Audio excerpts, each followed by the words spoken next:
बहुत समय पहले की बात है। एक अनूठे वन में एक पुराना ऋषि आश्रम बसा हुआ था।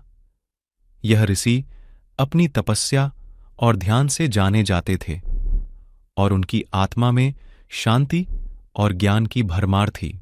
ऋषि का नाम मनु था और उनका आश्रम जंगल के किनारे बसा हुआ था, जिसमें विभिन्न प्रकार के पशु पक्षी आते रहते थे। मनु ऋषि का विचार था कि आत्मा को स्वयं को जानने और उससे मिले ज्ञान के माध्यम से ही सच्ची खुशियां प्राप्त हो सकती हैं। एक दिन एक युवक जिसका नाम ध्रुव था, अपने माता पिता के साथ जंगल में घूमने गया था और वह मनु ऋषि के आश्रम के पास पहुंचा। वह युवक मनु ऋषि से मिलकर उनसे ज्ञान का आशीर्वाद प्राप्त करना चाहता था। मनु ऋषि ने ध्रुव का सत्याग्रही और परिश्रमी चरित्र देखकर उसकी उत्कृष्टता को पहचाना और उसे अपने आश्रम में आमंत्रित किया। ध्रुव ने मनु ऋषि के पास रहकर वहां की तपस्या और साधना को सीखा।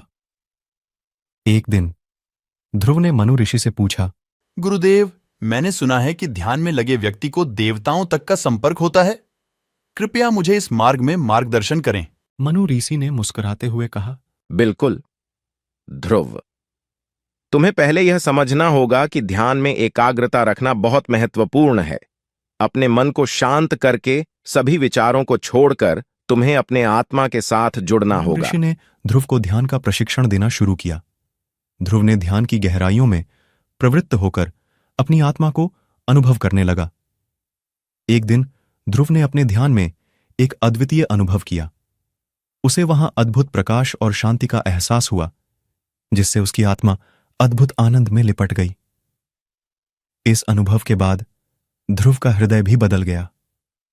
उसने अपनी तपस्या के माध्यम से भगवान विष्णु से मिलने का आदान प्रदान किया। इस कहानी से हमें यह शिक्षा मिलती है, कोशिश करने से भगवान को भी पाया जा सकता है।